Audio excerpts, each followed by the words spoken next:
It's Over Opinionated.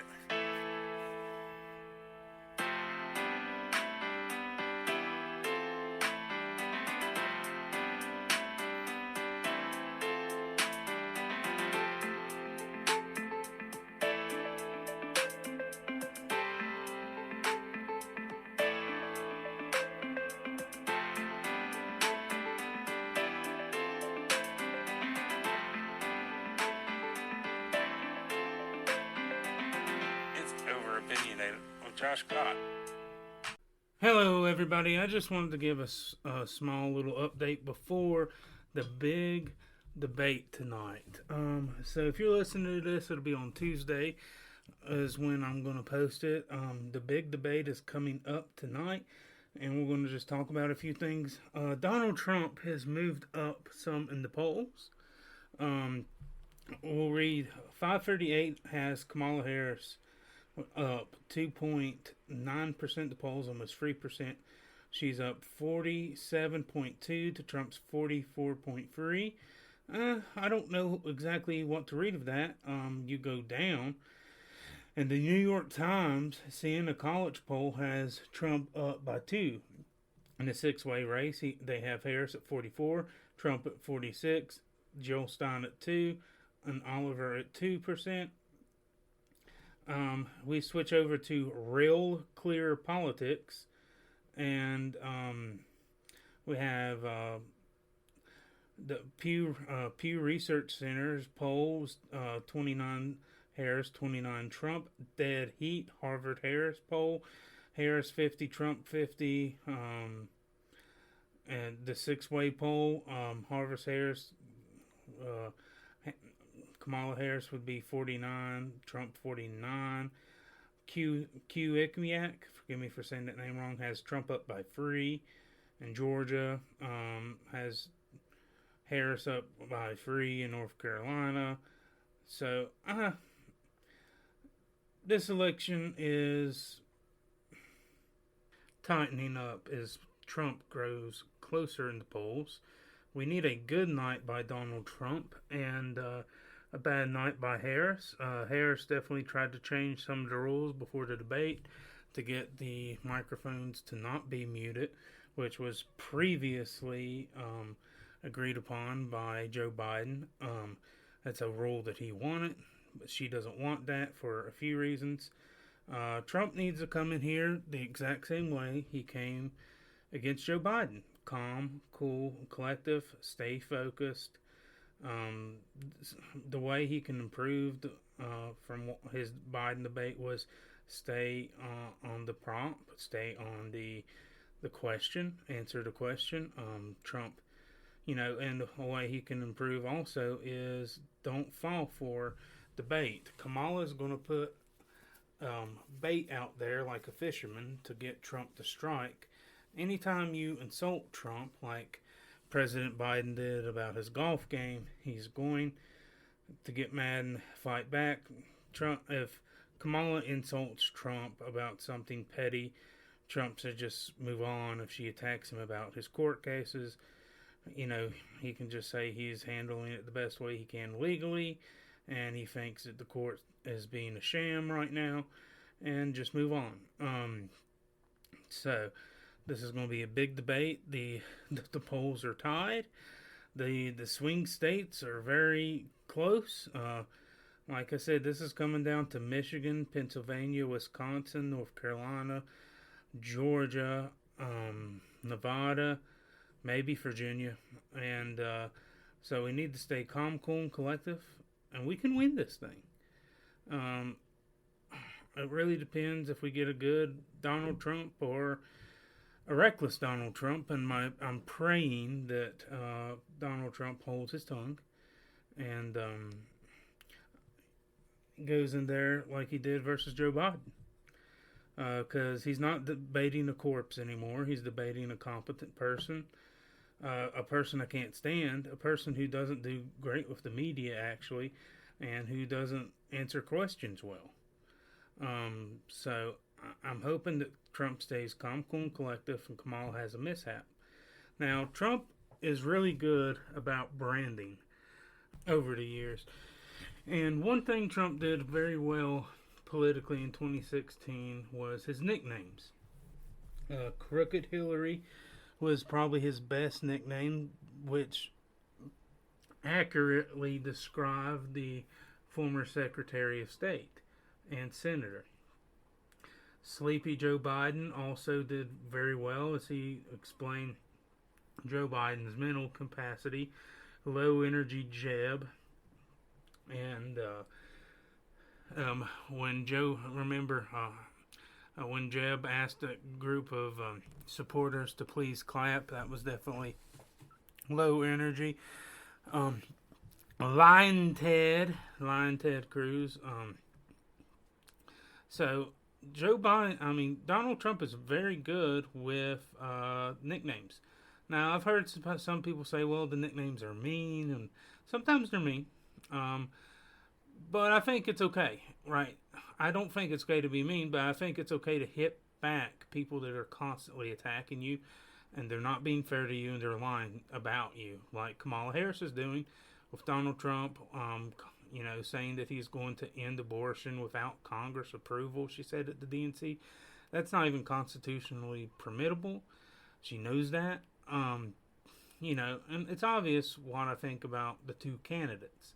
I've been very critical of Donald Trump on his life policy, and I've been very critical on everything Harris has done. And we need a good president, so I'm hoping for a good debate. I'm praying for Donald Trump. I'm praying for a good debate. And I don't believe that whoever wins this debate automatically wins the election. But I think it's really big because I'll tell you, this election doesn't start in November. It starts in September. And it's starting now, actually. September 20th, in the state of the Commonwealth of Virginia, you can go vote. And I'm going to go cast my vote the first day of early voting, if not the first day, pretty soon.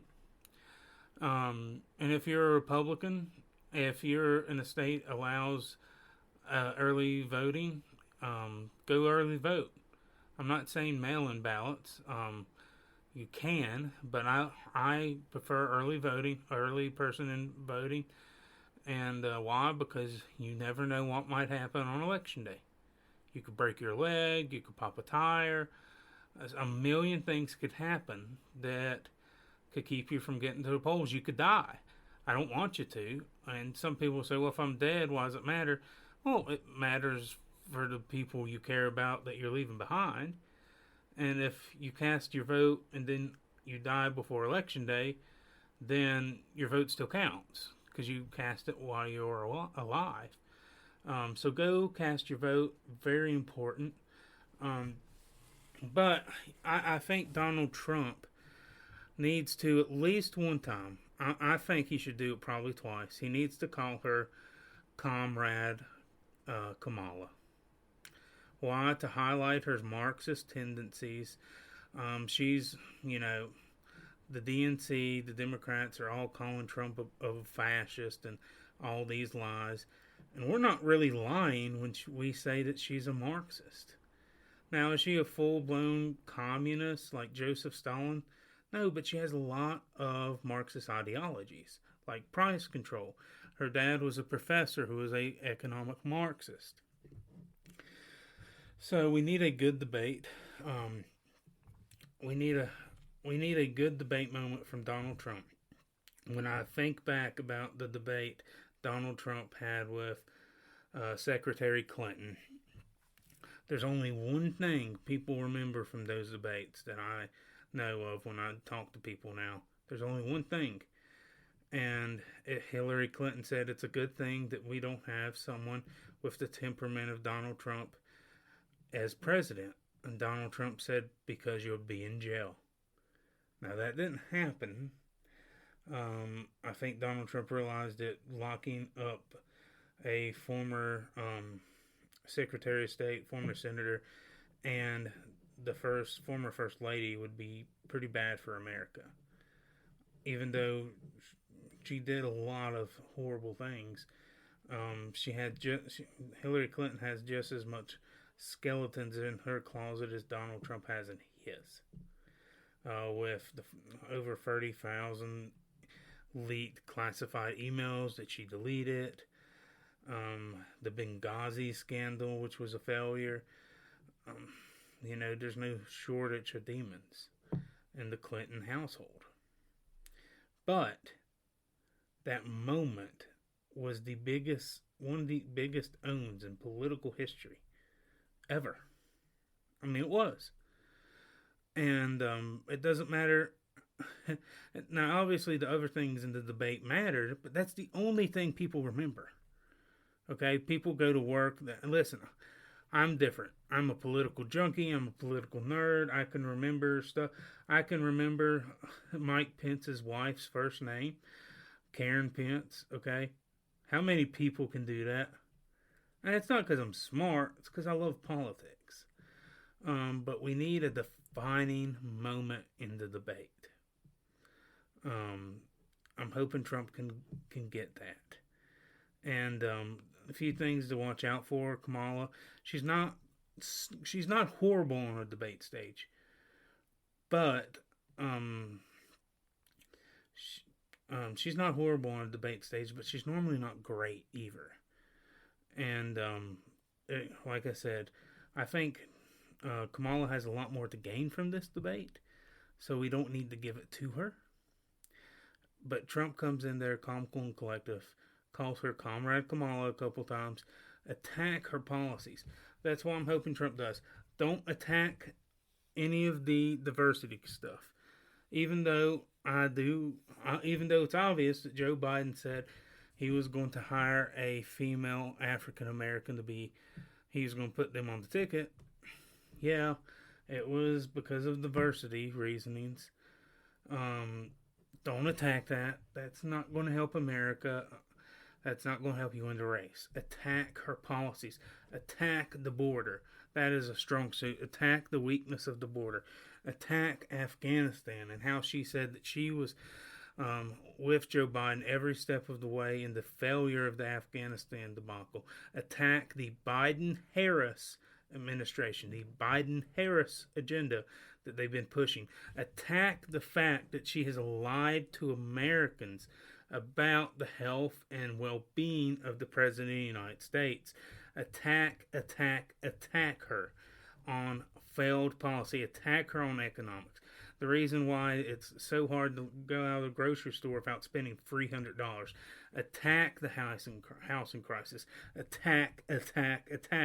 And if she comes back and blames you, you can say, obviously, the pandemic messed things up. But in 2019, life was better. 5 years ago from today, did you have a better financial life, a better positive life than you have right now under Joe Biden's America, under Biden-Harris's America? Under the Biden-Harris administration, we have a horrible war in Gaza and Israel. We have a horrible war in Ukraine and Russia. We have Chinese advancement into Taiwan and the South China Sea. The world has become a less safe place. We have thousands of illegal immigrants flooding into the country. Now, they bring up the failed bill, and Trump said, you know what? You've said that I killed the bill. I did kill the bill. Not because I was worried about it passing and working, because I knew it would not work. And because when I am president, I will finish the wall. Finish the wall is what we have to do. And we have to have mass deportation of illegal immigrants. Now, we're not going to get them all, but we're going to get a lot of them. We're going to get a lot of them because you have to come into our country the right way. We want immigrants. We want immigration. We want you to come in the country the right way. She's going to attack him on abortion. She's going to attack him on Project 2025. All he has to say is, I have denounced the Heritage Project 2025. You can say as much as you want. You can hit me as much as you want about Project 2025. But I denounce it. I support Project 47, which you can find on DonaldTrump.com. And when it comes to abortion, I'm leaving it up to the states. And, and Donald Trump will say, I think that it should be, I don't think it should just be a heartbeat bill because that goes too far. Now, I wish he wouldn't say that, but he can say over and over again, listen, you keep attacking me on abortion, Kamala. But listen, I'm saying I'm leaving this up to the states. I don't want late-term abortions and infanticide like the former governor of Virginia, Ralph Northam, did.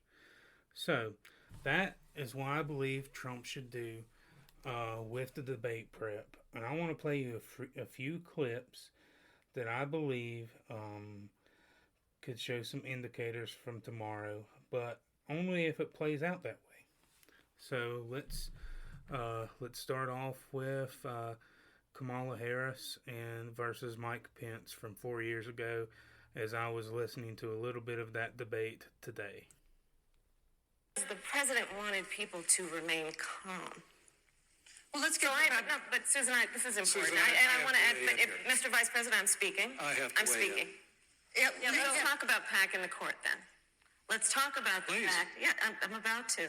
$400,000 He said a he's year. going to repeal the Trump tax cuts. Mr. Vice President, I'm speaking. Well, I'm speaking. it'd be important if you said the truth.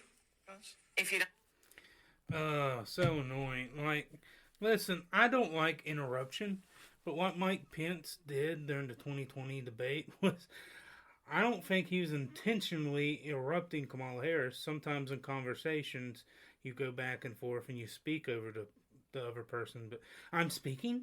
I'm Mr. Vice President. I'm speaking. Oh, give me a break. Seriously, give me a break.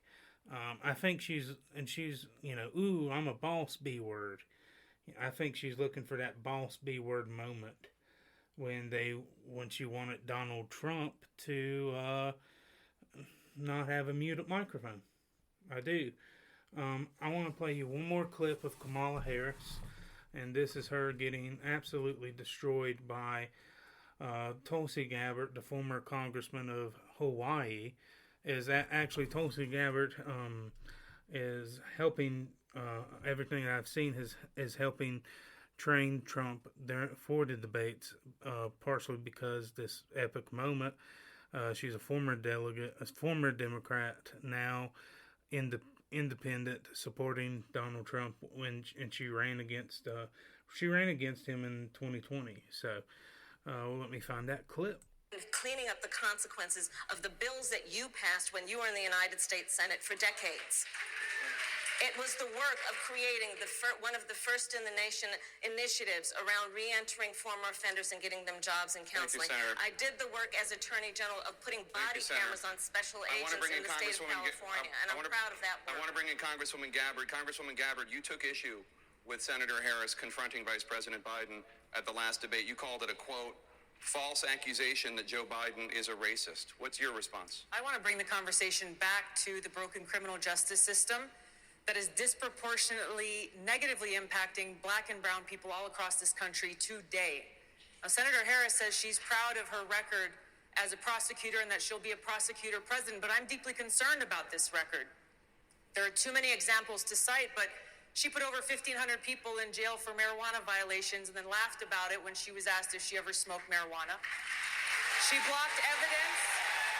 She blocked evidence that would have freed an innocent man from death row until the courts forced her to do so. She kept people in prison beyond their sentences to use them as cheap labor for the state of California. And she fought to keep cash bail system in place. That impacts poor people in the worst kind of way. Thank you, Congresswoman. Man, she just went right after her. You laughed about smoking marijuana, but you locked people who smoked marijuana up in California. She's calling out the hypocrisy of Kamala Harris. And I just want to point out the vice president that then Senator Harris was arguing with was Vice President Joe Biden, when she basically insinuated that he was a racist on national television before they became best friends. One more clip of classic Donald Trump. It's just awfully good that someone with the temperament of Donald Trump is not in charge of the law in our country. Because you'd be in jail. Secretary Clinton. Oh, that'll never get old. That's what I'm hoping for. That's what I'm hoping for. Trump can do it. It's just about self-discipline. Self-discipline, Donald. Call her Comrade Harris a couple times. Not every time, just twice. I think 2 times is enough. I think once isn't quite enough. Twice is enough. One earlier in debate, one later in the debate, and hit her hard on the policies. And if you can find a moment like you did with Secretary Clinton, do it. Do it. This election is very close. Like I said, it starts in Virginia on the 20th. So get out, vote, pray for the debate tomorrow.